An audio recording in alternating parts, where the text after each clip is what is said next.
The stock market hit an all-time record high today, over 22,000. We've picked up substantially now more than $4 trillion in net worth in terms of our country, our stocks, our companies. We have a growth rate, a GDP, which has been much higher than, as you know, anybody anticipated, except maybe us. But then it's going to go up. It's going to go higher, too. We're doing a job. And you're going to see jobs are pouring back into the country. Factories and plants are coming back into the country. We're going to start making product in America again, and that's happening all over. As I mentioned yesterday, Foxconn is going to spend $10 billion in Wisconsin and other places. And I think the $10 billion is going to end up being $30 billion. They make the iPhones for Apple and others, and it is a truly incredible company. So we have a lot of things happening that are really great. But again, today, the stock market hit the highest level that it has ever been, and our country is doing very well. I just want to thank you all. Tom and David are going to be outside. They're going to speak to you at length about what we're going to do with respect to this aspect of immigration. I think it's going to be very, very important. The biggest in 50 years, biggest change in 50 years. Thank you all very much. Thanks, Tom. Could you give us a comment, Mr. President, on Russia sanctions, please? All right, folks. So if you guys missed the speech, we'll be having it right now on the screen again, just in case you guys missed it. So just give me a second, and I'll put it back up, just in case you guys missed it. 1 second.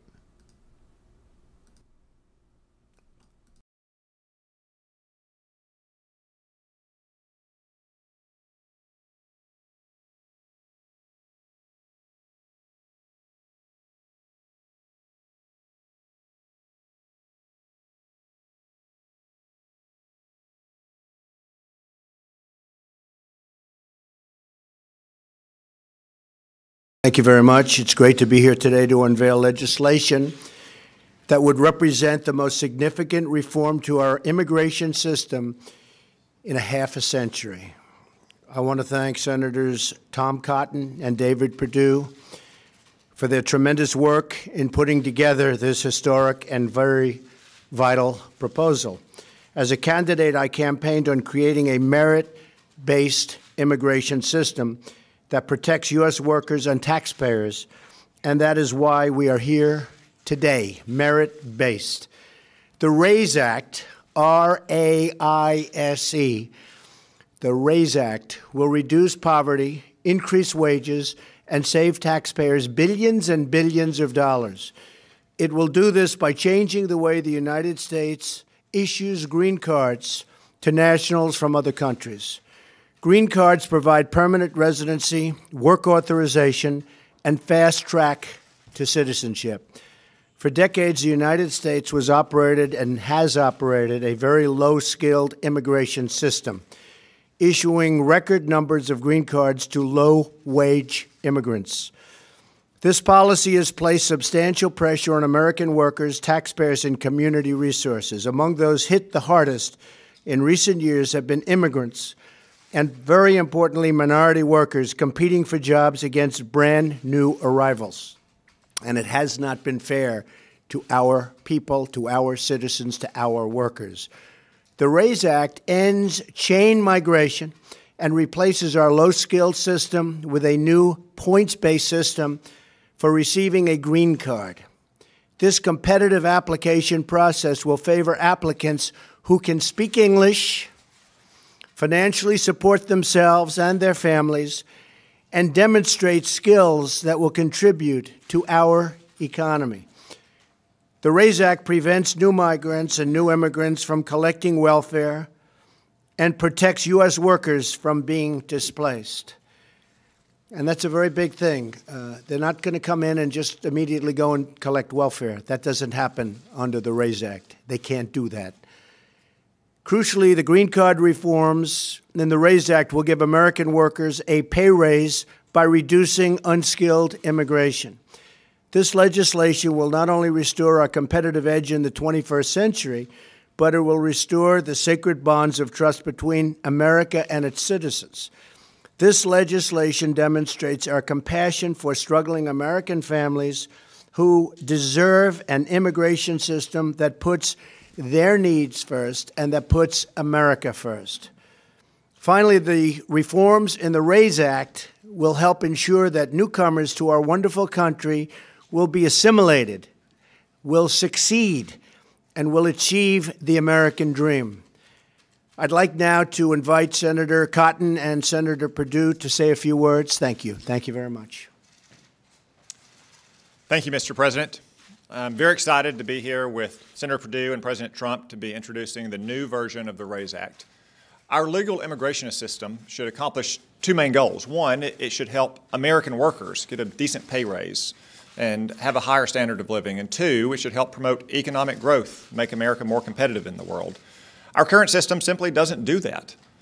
It's over a half century old. It is an obsolete disaster, and it's time for it to change. So first, we bring over 1 million immigrants into this country a year. That's like adding the population of Montana every single year, adding the population of Arkansas every 3 years. The vast majority of those immigrants come here not because of their English language abilities or their job skills or their job offer or their educational attainment. In fact, only one in 15 out of 1 million new immigrants come here because of their job skills and their ability to succeed in this economy. That means it puts great downward pressure on people who work with their hands and work on their feet. Now, for some people, they may think that that's a symbol of America's virtue and generosity. I think it's a symbol that we're not committed to working class Americans, and we need to change that. Second, we also lose out on the very best talent coming to our country, the most ultra high-skilled immigrants who can come here and bring their entrepreneurial spirit and their innovative capabilities and make a higher wage, create new jobs for other Americans and new immigrants, speak English, and contribute to our economy, and stand on their own 2 feet, and pay taxes, and not receive welfare, and not drive down wages for working class Americans. The RAISE Act will change all of that by reorienting our green card system towards people who can speak English, who have high degrees of educational attainment, who have a job offer that pays more than a typical job in their local economy, who are going to create a new business, or who are outstanding in their field around the world. And I'm excited and I look forward to working with Senator Perdue and President Trump to pass this legislation through the Congress and make this kind of very fundamental, sweeping change for the first time in over 50 years to our immigration system. Thank you. Thank you, Tom. Thank you, Mr. President. Good afternoon, everyone. First of all, Mr. President, I want to thank you for your leadership on this immigration topic. I think this is extremely critical for our country. You talked about it often on the campaign trail. You said job one was growing the economy. It's part of why I believe you're standing here and why I'm standing here. You've also said that as a Fortune 500 CEO, I'm the only Fortune 500 CEO in Congress, and I've lived around the world much of my career. And I can tell you, nothing that we're going to do right now is more important than this in terms of growing our economy. The reason we need to do this is very simple. Our current system does not work. It keeps America from being competitive, and it does not meet the needs of our economy today. Today, as Tom said, we bring in 1.1 million legal immigrants a year. Over 50% of our households of legal immigrants today participate in our social welfare system. Right now, only 1 out of 15 immigrants that come into our country come in with skills that are employable. We've got to change that. As business guys, Mr. President, you and I understand we need a new approach. We need to fix this immigration system. So we took a look at best practices. We looked at countries like Canada, Australia, and others. What we're introducing today is modeled on the current Canadian and Australian systems. It's pro-worker, it's pro-growth, and it's been proven to work. Both have been extremely successful in attracting highly skilled workers to those countries.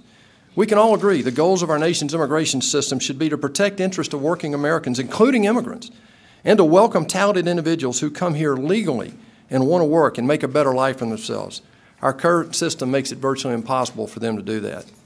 If we're going to continue as the innovator in the world and the leader economically, it's imperative that our immigration system focus on highly skilled permanent workers who can add value to our economy and ultimately achieve their own version of the American dream. What we're talking about today is very simple. It's measured. It's a rational approach to immigration that will allow us to finally fix once and for all this broken system in a strategic way that will reposition America as a global leader economically. Mr. President, I'm proud to stand here with you and Tom Cotton. I look forward to passing this in U.S. Congress and making this a law of the land and letting it be a sweeping change for America. Thank you.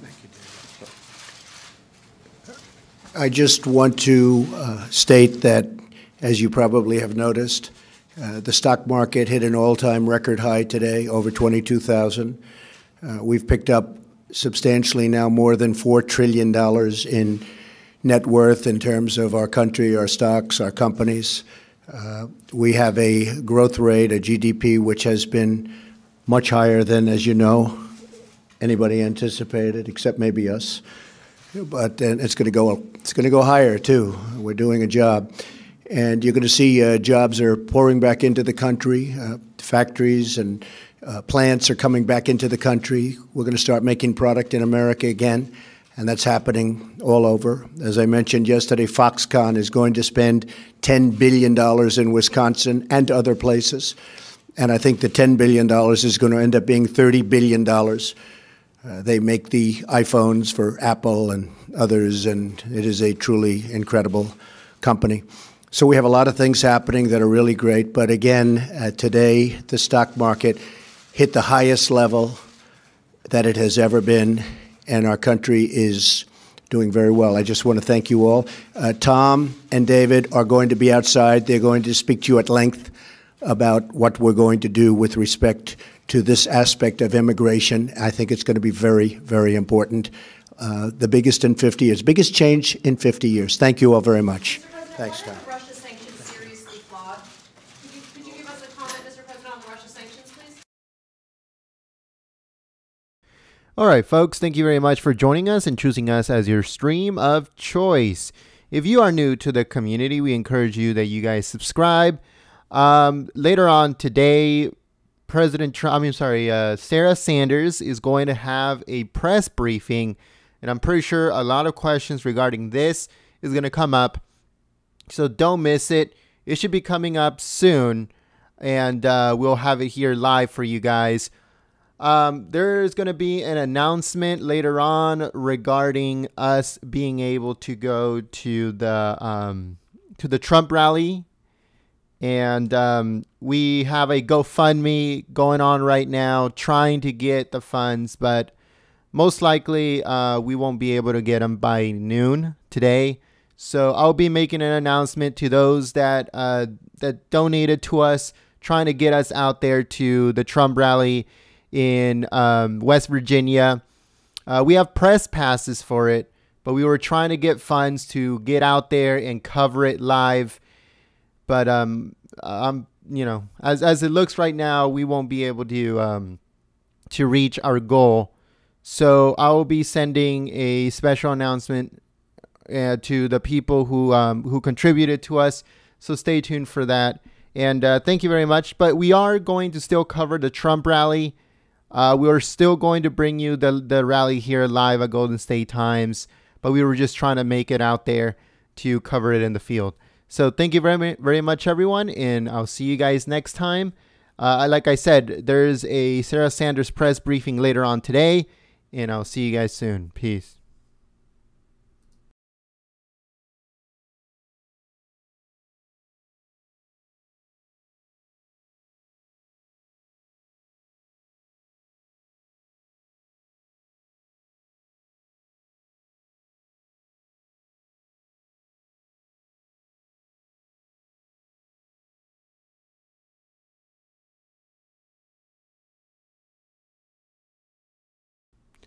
The stream starts at, I think it's at 11.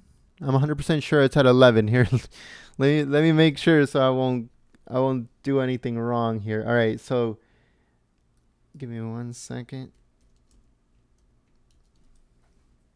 So the press briefing with Sarah Sanders is at 11:30 a.m. Pacific, which is 2:30 p.m. Eastern. So yeah, so it's in roughly 2 hours, or a little bit less than 2 hours, for the Sarah Sanders press briefing. And thank you very much, Kay, for the super chat. All of this stuff, it helps us immensely as we try to get the funds to go out there to the Trump rallies and cover them with our own cameras and all that stuff. So thank you very much.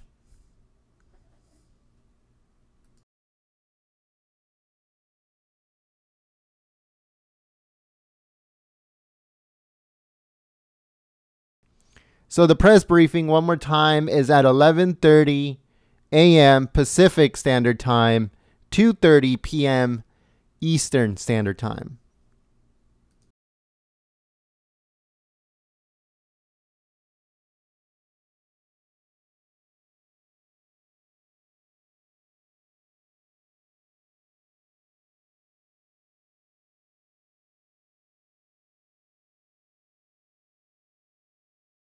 The rally is on the 3rd of August, and it starts so it's tomorrow, basically. The rally is tomorrow, and it starts at 4 p.m. Pacific, 7 p.m. Eastern.